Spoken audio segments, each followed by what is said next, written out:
পশ্চিমবঙ্গের আরজিকর মেডিকেল কলেজের ৩১ বছর বয়সী চিকিৎসক মৌমিতা দেবনাথ ৩৬ ঘন্টা ডিউটি শেষে সেমিনার রুমে বিশ্রাম নেওয়ার সময় তাকে ধর্ষণ ও হত্যা করা হয়েছে। এর বিস্তারিত ঘটনা গা শিউরে ওঠার মতো ও হৃদয়কে কাঁপিয়ে তোলার মতো। বলা হচ্ছে সম্পূর্ণ ঘটনাটা সেমিনার রুমে হয়েছে। তবে এই ভিডিও শেষে এমন কিছু রেকর্ডিং আপনাদেরকে শোনাবো যেটা শোনার পর উপলব্ধি করা যায় আদৌ ঘটনাটা সেমিনার রুমে হয়নি, বরং ডক্টরদের রুমের মধ্যে এই ঘটনা হয়েছে। অর্থাৎ নাইট শেষে ডক্টরদের থাকার জন্য একটি করে রুমের ব্যবস্থা থাকে, আর সেই রুমে 2 থেকে 4 জন করে ডক্টরের থাকার ব্যবস্থা থাকে। অনুমান করা হচ্ছে তাকে রুমের মধ্যে ধর্ষণ করে হত্যা করে পরবর্তীতে সেমিনার রুমে নিয়ে এসে ঘটনাটিকে আত্মহত্যা বলে সাজানোর চেষ্টা করা হয়েছে। মৌমিতাকে যে 2 জন হাত ধরে রেখেছিল তার মধ্যে একজন নারী তারই কলিগ। একটা মেয়ে হয়েও সে কিভাবে নিজের নারী বন্ধুর সঙ্গে এমনটা করতে পারলো। একটা শরীর, 18 থেকে 20 জন পুরুষ, 113টা কামড়ের দাগ, 150 গ্রাম বীর্য পাওয়া গিয়েছে তার শরীরে। আপনি একবার কল্পনা করে দেখুন, একটা সুস্থ মহিলার কতক্ষণ গলা চেপে রাখলে তার চোখের জলের সঙ্গে রক্ত বেরিয়ে আসে। মৌমিতার উপর নির্যাতন চলাকালীন যে 2 জন তার হাত ধরে রেখেছিল তাদের মধ্যে একজন মৌমিতার ফিমেল কলিগ। একজন কাছের বন্ধু হয়েও কিভাবে নিজের বন্ধুর সঙ্গে বিশ্বাসঘাতকতা করলো। চোখ দিয়ে রক্ত বেরিয়ে আসার আগের মুহূর্তে মৌমিতা নিশ্চয়ই এই ফিমেল কলিগের মুখের দিকে তাকিয়েছিল। চোখের ভাষায় তাকে বোঝানোর চেষ্টা করছিল, আমাকে বাঁচাও, তুমিও তো একটি মেয়ে। ময়না তদন্তের রিপোর্টে দাবি যৌনাঙ্গে গভীর ক্ষত হয়েছে। অ্যান্টিমর্টে নামে দেখা গিয়েছে বিপুল পরিমাণে রক্তপাতে হাইমেন ফেটে যায়। গভীর ক্ষতের প্রমাণ মিলেছে। 150 গ্রাম দেহরস ফরেন্সিক ল্যাবে পাঠানো হয়েছে পরবর্তী পরীক্ষার জন্য। তরুণীর বুকে আঘাত দেওয়া হয়েছে, শ্বাসরোধ করে দম বন্ধ করে দেওয়া হয়েছে। থাইরয়েড হাড়ে নির্যাতন করার চিহ্ন পাওয়া গিয়েছে। আঙুলের নখ ডিএনএ স্যাম্পল টেস্ট ফরেন্সিক ল্যাবে পাঠানো হয়েছে। শ্বাসরোধ করে গলা টিপে ধরে ওই তরুণী চিকিৎসককে হত্যা করা হয়েছে। ময়নাতদন্ত রিপোর্ট হাতে পেয়ে কলকাতা পুলিশ দাবি খুন ধর্ষণের আগে প্রচণ্ড পরিমাণে মারধর করা হয়েছে এবং অধিক বল প্রয়োগ করা হয়েছে নির্যাতিতা মৌমিতা দেবনাথের উপর। কোন আঘাত কিভাবে হয়েছে তারই ইঙ্গিত রয়েছে রিপোর্টে। এমনকি নিজেকে বাঁচাতে প্রাণপণ চেষ্টা চালিয়েছিল নির্যাতিতা। অনেকটা সময় ধস্তাধস্তি হয়েছিল। ঘটনাস্থলে মৌমিতা যে বারংবার বাধা দেওয়ার চেষ্টা করেছিল তারই প্রমাণ মিলেছে ময়নাতদন্তে। অভিযুক্তর হাত এবং মুখের মধ্যে দাগ মিলেছে। ময়নাতদন্তের রিপোর্টে জানা গিয়েছে নির্যাতিতা তরুণীর কোথায় কিভাবে ক্ষত হয়েছিল। চোখের ক্ষত ভাঙা চশমার কাঁচে ঘটেছে। সঞ্জয়ের হাত থেকে নিজেকে বাঁচাতে প্রতিরোধ করেছিলেন ওই চিকিৎসক। প্রবল ধস্তাধস্তিতে চশমার কাঁচ ভেঙে যায়। কাঁচ ভেঙে যাওয়ার কারণে চোখের মধ্যে ক্ষত এবং রক্ত বেরিয়ে আসে। মাথায় আঘাত রয়েছে কারণ ধস্তাধস্তির সময় নির্যাতিতার মুখ চেপে ধরে দেওয়ালের মধ্যে তার মাথা ঠুকে দেওয়া হয়েছিল। এমন নৃশংস ধর্ষণ এবং হত্যাকাণ্ডকে আত্মহত্যা বলে চালিয়ে দেওয়ার চেষ্টা করেছে আরজিকর মেডিকেল কলেজ। মৌমিতা দেবনাথ পশ্চিমবঙ্গের উত্তর 24 পরগনা জেলার পানিহাটি বিধানসভার নাটাঘর অম্বিকা মুখার্জি রোড সিআর পার্কের এলাকার বাসিন্দা। আরজিকর হসপিটালের আরও একজন যুবতী ডক্টরের কল রেকর্ড ভাইরাল হয়েছে। আমি এটা নিশ্চিত যে এই কল রেকর্ড শোনার পর এই ধর্ষণ কাণ্ডের অনেক রহস্য আপনার কাছে খোলাসা হয়ে যাবে। তাই অনুরোধ রইল আপনারা প্রত্যেকেই এই কল রেকর্ডটি সম্পূর্ণ শুনবেন এবং সকলের সঙ্গে শেয়ার করে দেবেন। আরজিকর? হ্যাঁ, আরজিকর থেকে ও। বেরোবো। হ্যাঁ, তো বলো এবার। বলছি ওটা হয়েছে কি বলতো, ও 2টো অব্দি পেশেন্ট দেখেছে, ঠিক আছে? রাত্রে Patient- 2টো? রাত্রি 2টো, ঠিক আছে? আচ্ছা। 2টো অব্দি পেশেন্ট দেখেছে। দেখে রুমে এসে অনলাইনে অর্ডার করে 4 জন বন্ধু মিলে খেয়েছে, ডিনার করেছে। করে ও খুব টায়ার্ড ছিল, যেহেতু 36 ঘন্টা ডিউটি ছিল, টায়ার্ড ছিল। ও কি করেছে, ওই সেমিনার রুমে গিয়ে শুয়ে পড়েছে একটা রেড কালারের ব্ল্যাঙ্কেট ঢাকা দিয়ে। তারপরে মানে সেমিনার রুমে এমনি কি তোমাদের ওরকম সেমিনার রুমে টুমে ঘুমানো হয়? মানে আমি যদিও কোনো আইডিয়া নেই, ওই জন্য জিজ্ঞেস করছি। না, এবার একটা রেসিডেন্টাল ডক্টর রুমস থাকেই, আচ্ছা। বুঝতে পেরেছিস? তারপরেও সেমিনার থাকে। এবার সেমিনারে একটা বেড থাকে, আর ডক্টরস রুমে 2টো 3টে যেরকম বড় ঘর হবে সেরকম বেড পাতা থাকে। আচ্ছা আচ্ছা। মেনলি ডক্টরস রুমে শোয়ার কথা, ঠিক আছে? হয়েছিল কি, ওকে বডিটা পাওয়া গেছে সেমিনার রুমে, কিন্তু ঘুমাচ্ছিল ডক্টরস রুমে। যে রুমটা তোর এখন ভাঙা হয়েছে, দেখেছিস রুমটা ভেঙেছে একটা ভিডিও ঠিক বাথরুমের পাশেই, ঠিক আছে? মানে বাথরুমটাকে অজুহাত দিয়ে ওই রুমের দেয়ালটা ভেঙে দিয়েছে। অ্যাকচুয়াল কাণ্ডটা ঘটেছে তোর ইয়েতে, ওই রুমটার ভেতরে, ডক্টর রুমে। ডক্টরস রুমে। ডক্টরস রুমে ঘটনাটা ঘটেছে, ওই বডিটাকে তো ডক্টরস ধস্তাধস্তি। রুমে ওই দিন আর কেউ ছিল না, খালি মানে অনলি ওই দিদিটাই ঘুমাচ্ছিল? হ্যাঁ, এবার তোকে আমি বলি, অন কলে নিশ্চয়ই একজন থাকবে না, না। ওরা জুনিয়র সিনিয়র মিলিয়ে থাকে, এমনকি থার্ড ইয়ার একজন থাকবে, সেকেন্ড ইয়ার একজন থাকবে, হুম। প্লাস ফার্স্ট ইয়ারের ইন্টার্নশিপরা যারা থাকে তারা ইন্টার্নরা থাকে। হুম। আর চেস্ট এমন একটা ওয়ার্ড হচ্ছে, কোভিড এর পর থেকে প্রায় হামেশাই সবার শ্বাসকষ্ট হচ্ছে, মানে আসছে মানেই শ্বাসকষ্ট হচ্ছে। হুম। আর চেস্ট ওয়ার্ড আর চেস্ট মেডিসিন দুটোই হুম। পাশাপাশি ওয়ার্ড, হুম। ঠিক আছে? হুম। তো কেউ কি শুনতে পায়নি? কেউ শুনতে পায়নি। হ্যাঁ, ওটাই তো আমি ওই দিনকে ওটাই ভাবছিলাম এবার যে। দেখ, ধস্তাধস্তি করাতে একটা নিশ্চয়ই চিৎকার হয়, একটা ভাইলেন্ট হয়, হুম। হুম। বুঝতে পেরেছিস? হুম। তারপরে আবার কি, যে চারজন ওর সাথে খেয়েছে তারা কোথায়, তারা কেন মিডিয়ার সামনে আসছে না? হুম। তাই ঠিকই তো, তো। তারা কেন আসছে না? তোমার ওই এক- দিন ডিউটি ছিল না রাতে? ওই দিনকে আমি নাইটে ডিউটি করছিলাম। আচ্ছা। আমি নাইটে ডিউটি করে এসেছি, আমার লাস্ট নাইট ছিল। তো হুম। আমার তো 3 দিন নাইট থাকে, তিন হুম। দিন নাইট থাকার পর লাস্ট নাইট ছিল, লাস্ট নাইটের পর বুধবার আমার লাস্ট নাইট, বুধবার রাতে ঘটনাটা ঘটেছে। হুম। আমি বাড়িতে এসেছি, রীতিমতো বাড়িতে এসে শুয়ে পড়েছি। 3টের সময় আমার কাছে ফোন এসছে যে সবাইকে ডেকে পাঠিয়েছে, ইমিডিয়েট আয়। হুম। তখন গিয়ে দেখি আরজি করে এই অবস্থা, পুরো গোটা হাসপাতালকে ডেকে পাঠিয়েছিল। গিয়ে দেখি পুলিশ ছয়লা, মানে আর ওকে যেভাবে, আমি তো বডিটা দেখেছি রে, মানে আমাদের হুম। এখনো পর্যন্ত চোখ থেকে নামছে না। রীতিমতো মনে হচ্ছে মেয়েটা যেন আমাদের পাশে পাশে ঘুরছে, হুম। একদম হুম। হুম। এরকম, মানে মানে অদৃশ্যমান, মানে আমরা এরকম ভাবতে পারছি না যে এরকম ভূত হুম। থাকে বা একটা স্পিরিট থাকে বা কিছু। এখন আমরা বুঝতে পারছি না ওর আত্মাটা এখনো ঘুরছে আমাদের আশেপাশে। দেখ, ওর আমার তলাটায় না, কিন্তু ওর থেকে ও থাকে 4 তলায়, 4 তলায় ঘটনাটা ঘটেছে, ঠিক 2টো ফ্লোর নিচেই আমি থাকি, আমার আচ্ছা। রুমটা, ঠিক আছে? কিন্তু তাও আতঙ্কে আমরা মানে একদম স্তব্ধ হয়ে গেছে আরজিগরটা। কিন্তু ব্যাপারটা হচ্ছে, তাহলে ডক্টরস রুম থেকে ওকে সেমিনার রুমে নিয়ে যাওয়া হয়েছে? হ্যাঁ, অবশ্যই নিয়ে যাওয়া হয়েছে। এবার দেখ, নিয়ে যাওয়া হয়েছে, ওকে যেভাবে মারা হয়েছে এটা একার পক্ষে সম্ভব অসম্ভব, না দিস একদম। Is a impossible. পুরোপুরি গ্যাং রেপ, গ্যাং রেপ ছাড়া কোনো কিছু নয়। আর শুধুমাত্র রেপ নয়, রেপ হলো, করলো, ছেড়ে দিল, ঠিক আছে, ওকে রীতিমতো মার্ডার করেছে। মানে মানে হিসেব মতো যা বুঝছি, মানে তোমার কথাতে, হ্যাঁ, ওটা হচ্ছে ওর ওই বন্ধু বান্ধব মেবি ইয়েস, জড়িত। এক্স্যাক্টলি। হয় ওর বন্ধু বান্ধব কেউ, ঠিক আছে, মানে 4জনের মধ্যে কেউ, আইদার ওকে এমন কিছু করতে বলতে। দেখ, বড় বড় কোম্পানিতেও তো এরকম হয়, মানে হুম। হয় তুমি আমার সাথে কম্প্রোমাইজ হুম। করো, নয় হুম। তুমি হুম। চাকরি হুম। ছেড়ে চলে হুম। যাও, হুম। হুম। হয় তো। হুম। হুম। এ- এখানেও সেরকম কিছু একটা হয়েছে। যাকে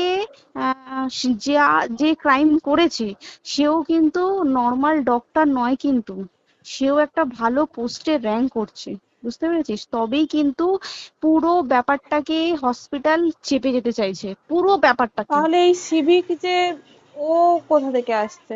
এবার তোকে আমি বলি ওটা কোথা থেকে আসছে। আমাদের প্রিন্সিপাল চেঞ্জ হয়ে গেছে, ডেপুটি সুপার চেঞ্জ হুম। হয়ে গেছে, তারপরে আমাদের ওই অ্যাসিস্ট্যান্ট সুপার চেঞ্জ, সব চেঞ্জ হয়ে গেছে। হুম। তারপরে যে ওয়ার্ডের ডাক্তাররা ছিল, সিস্টাররা ছিল, ওয়ার্ড বয়রা ছিল, মাসিরা ছিল, সবাইকে ডেকে এখন হুম। সাসপেন্ড করা হয়েছে। হুম। তারা কোথাও যেতে পারবে না, রোজ গিয়ে কোর্টে গিয়ে দেখা করছে, আজকেও কোর্টে গেছিল সবাই। হুম। তারপরে উম, তারপরে তোমার, তোর এগুলো হলো, তারপরে তোর কি বলে, আরে বল না, ওই সিবিআই এটা হয়েছে কি, মানে ও সেই সঞ্জয় রায় যে ধরা পড়েছে, হুম। অ্যাকচুয়াল কিন্তু ও নেই, হুম। ঠিক আছে? ওর এতটা ক্ষমতাই হয় না। ও অত রাত্রে কি করতে যাবে? হুম। ও অত রাত্রে ওখানে কি করতে যাবে? ও না পেশেন্ট, ও নাকি বলছে দালাল পেশেন্ট নিয়ে গেছে, তো পেশেন্ট নিয়ে যখন গেছে দিদিটার রুমে যখন যাবে, নিশ্চয়ই দিদিটার রুমে কোনো কাগজপত্র দেখাতে যাবে, সেই অবস্থায় গিয়ে দেখে যে এরকম এরকম ঘটনা, তা ঝাঁপিয়ে পড়েছে ওর উপরে। হুম। এরকম কিছু কি, তাও কিছু নয়, শুধু গেছে, দেখছে ড্রিঙ্ক অবস্থায়, ওকে ক্যামেরায় দেখা গেছে ড্রিঙ্ক অবস্থায় গেছে আর এসছে, এইটুকুই দেখা গেছে। তারপরে হচ্ছে কি, তোর অনেক রকম, এখানে অনেক রকম ব্যাপার আছে। যে দিনকে ঘটনাটা ঘটে তার ঠিক 2 দিন পরে ওই সেমিনার বাথরুমের অজুহাত দিয়ে ডক্টর যে রুমের হুম। দেওয়ালটা আছে ওই হুম। দেওয়ালটা ভেঙে দিয়েছে। কেন?